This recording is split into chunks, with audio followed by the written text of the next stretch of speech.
আমরা করো না কেন?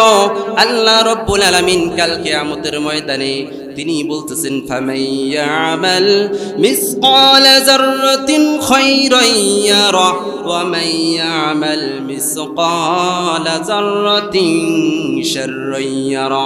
আমি আল্লাহ রাব্বুল আলামিন তোমার সারা জিন্দেগিটা কি আমল করেছো, রাতের অন্ধকারে কি গুনাহ করেছো, পানির তলদেশে তুমি কি গুনাহ করেছো, মনে মনে তুমি কি বলেছো, আফালা ইয়ালামু ইযা বুসিরা মা ফিল কুবুর ওয়া হুসিলা মা ফিস সুদুর। অন্তরে অন্তরে তুমি কি পরিকল্পনা করেছো, মানুষের তুমি কি ক্ষতি করতে চেয়েছো। আল্লাহ রাব্বুল আলামিন বলেন, তিনি বলেন আমি আল্লাহ তাআলা বলেন আমি আসমানের উপরে যেমন দেখি জমিনের নিচেও তেমন দেখি। আমার ভাইয়েরা, আমার বন্ধুগণ, যেই গুনাহ করি না কেন আল্লাহ রাব্বুল আলামিন ফেরেশতার মাধ্যমে প্রত্যেকটা আমল, প্রত্যেকটা সময়, প্রত্যেকটা শ্বাস প্রশ্বাস আমাদেরকে লিপিবদ্ধ করতেছে। বলেন সুবহানাল্লাহ। এই জন্য ভাইয়েরা, আমার বন্ধুগণ, আমার কোনো ব্যক্তি যদি সারা পৃথিবীর মধ্যে সে যদি খাইতে নাও পারে, কাপড় চোপড় যদি নাও থাকে, ওই ব্যক্তি যদি আল্লাহ তাআলার হুকুম বিধিবিধান মানতে পারে, ঈমান আর আমল দুইটা জিনিস যদি অর্জন করতে পারে, সারা দুনিয়ার মধ্যে যদি সেই ব্যর্থ হয়ে যায়, আমার আল্লাহ রাব্বুল আলামিন বলেন ওই ব্যক্তি আমার আল্লাহর নিকট কামিয়াব হয়ে গেল। বলেন সুবহানাল্লাহ। সম্মানিত হাজিরিন, আমি একটা আয়াত তেলাওয়াত করেছি, এই আয়াত অনুযায়ী আমি কথা বলার চেষ্টা করব। শুকরিয়ার বিষয় আল্লাহ তাআলা আমাদেরকে কি নিয়ামত দিয়েছেন এই বিষয়গুলো যদি একটু সময় পাই ইনশাআল্লাহ স্টেপ বাই স্টেপ আলোচনা করব। আল্লাহ রাব্বুল আলামিন 2 নাম্বার নিয়ামত আমাদেরকে এমন একখানা কিতাব দিয়েছেন। আল্লাহ তাআলা বলতেছেন আলিফ লাম মিম কিতাবুন আনজালনাহু ইলাইকা লিতুখরিজান নাসা মিনাজ যুলুমাতি ইলান নূর। হে নবী, আমি এই কিতাবকে নাজিল করেছি, কিতাবুন আনজালনাহু ইলাইকা, এই কিতাব আপনার নিকট আমি আল্লাহ রাব্বুল আলামিন নাজিল করেছি মিনাজ যুলুমাতি ইলান নূর, মানুষকে অন্ধকারের পথ থেকে, মানুষকে অন্ধকারের পথ থেকে মিনাজ যুলুমাতি ইলান নূর, আলোর পথ দেখিয়ে দিবেন। বলেন সুবহানাল্লাহ। দুঃখজনক হলেও কথা সত্য। সম্মানিত হাজিরিন, একটু চিন্তা করে দেখুন তো, আল্লাহ রাব্বুল আলামিন বলছেন ইন্নামাল মুমিনুনা আল্লাযীনা ইযা যুকিরাল্লাহু ওয়াজিলাত কুলুবুহুম ওয়া ইযা তুলিয়াত আলাইহিম আয়াতুহু যাদাতহুম ঈমানাও ওয়া আলা রাব্বিহিম ইয়াতাওয়াক্কালুন।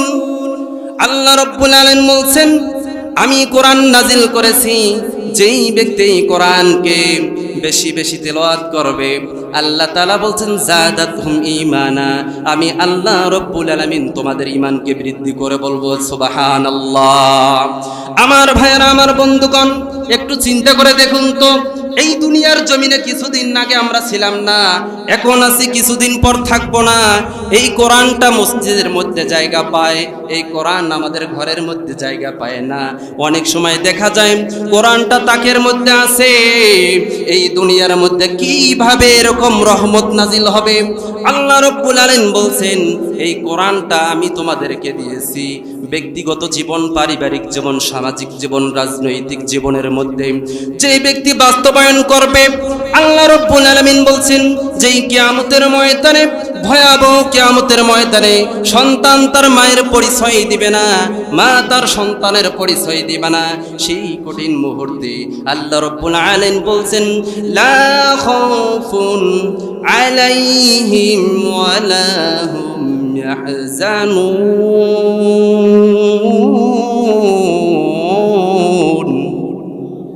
হে দুনিয়ার মানুষ, তোমার কোনো ভয় থাকবে না, তোমার কোনো চিন্তা থাকবে না। এ বন্ধু, কেন তোমরা আল্লাহ তাআলার কোরআন থেকে দূরে চলে গেছো? আমার ভাইয়েরা, আমার বন্ধুগণ, একটু চিন্তা করে দেখুন তো, আল্লাহ রাব্বুল আলামিন বলছেন ইন্নামাল মুমিনুনা আল্লাযীনা ইযা যুকিরাল্লাহু ওয়াজিলাত কুলুবুহুম ওয়া ইযা তুলিয়াত আলাইহিম আয়াতুহু যাদাতহুম ঈমানা। আজকে কোরআন থেকে আমরা দূরে চলে গেছি, কোরআন তেলাওয়াত থেকে দূরে চলে গেছি, কোরআন রিসার্চ থেকে আমরা দূরে চলে গেছি। গেছি। এই জন্য তো মুসলমান পদে পদে পদে পদে দেশে দেশে মানুষ মারি খায়, কথা বলেন ঠিক কিনা? আমার ভাইরা, আমার বন্ধুগণ, আল্লাহ রাব্বুল আলামিন বলেন, ইন্নাল্লাহা আশতারা মিনাল মুমিনিনা আনফুসাহুম ওয়া আমওয়ালাহুম বিআন্না লাহুমুল জান্নাহ। ও দুনিয়ার মানুষ, দুইটা জিনিসের বিনিময়ে আমি আল্লাহ রাব্বুল আলামিন তোমাদেরকে জান্নাত দেব, বলেন সুবহানাল্লাহ। আল্লাহ রাব্বুল আলামিন বলছেন, ইন্নাল্লাহা আশতারা মিনাল মুমিনিনা আনফুসাহুম ওয়া আমওয়ালাহুম। এক নাম্বার যেই কারণে আল্লাহ তাআলা বলতেছেন, নিশ্চয় আমি মুমিনের কাছে আমার জান্নাতকে বিক্রি করে দিয়েছি। এক নাম্বার আমওয়ালাহুম, আনফুসাহুম। এক নাম্বার হচ্ছে আনফুসাহুম, মানে তোমাদের জীবনের বিনিময়ে। দুই নাম্বার হচ্ছে ওয়া আমওয়ালাহুম, তোমাদের মালের বিনিময়ে। আমার ভাইরা, আমার বন্ধুগণ, আল্লাহ রাব্বুল আলামিন এই আয়াত যখন নাজিল করে দিয়েছেন, হযরতে সাহাবা আজমাইন কি করেছেন জানেননি? হযরতে সাহাবা আজমাইন